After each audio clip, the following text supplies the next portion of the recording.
idea came up about an hour ago and is from Varney Co, President Trump's right-hand man on the economy. He is suggesting a 7-cent per gallon extra tax on gasoline as a way of paying for infrastructure. Have I got that right? You have it right. The president doesn't support that, though. He's saying he's against it. How do you totally earmark it to fix roads and bridges? Remember, the Highway Trust Fund has been used for things like bicycle paths and landscaping. Now, Nan Hayward. Yes.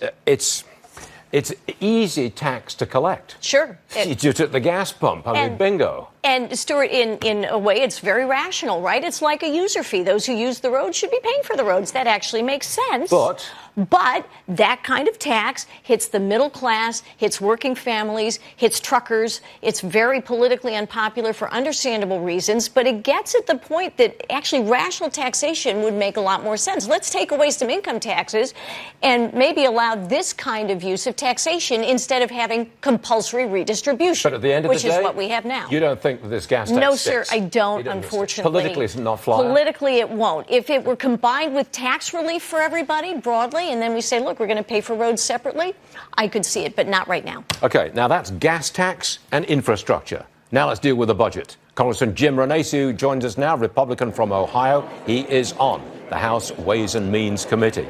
Should we be worried, Congressman, that this was an extremely narrow vote?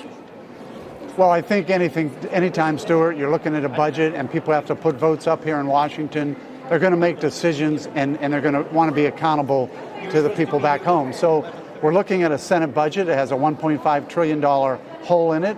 That concerns some people. We're looking at a Senate budget that's assuming they're going to eliminate the state and local income taxes and tax reform. There were some that said no on that.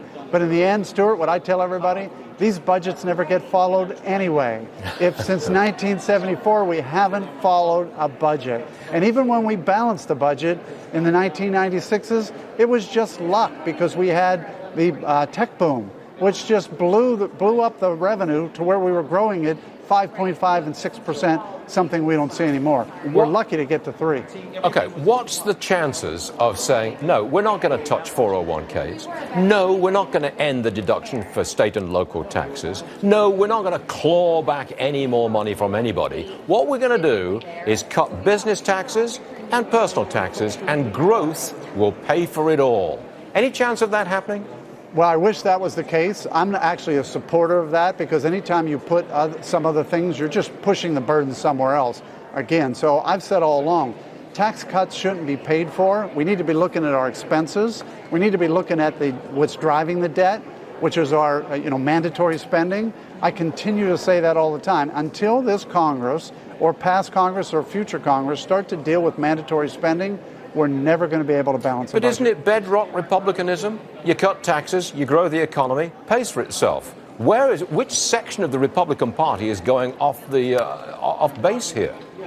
Well, there are some that want everything to be deficit neutral. I understand that. I'd like to be the one. I'd like to see us grow the economy, get as much growth as we can, and then start looking at mandatory spending cuts. Sir, I'm sorry to keep interrupting you, but what's the point of tax cuts, tax reform that doesn't grow the economy?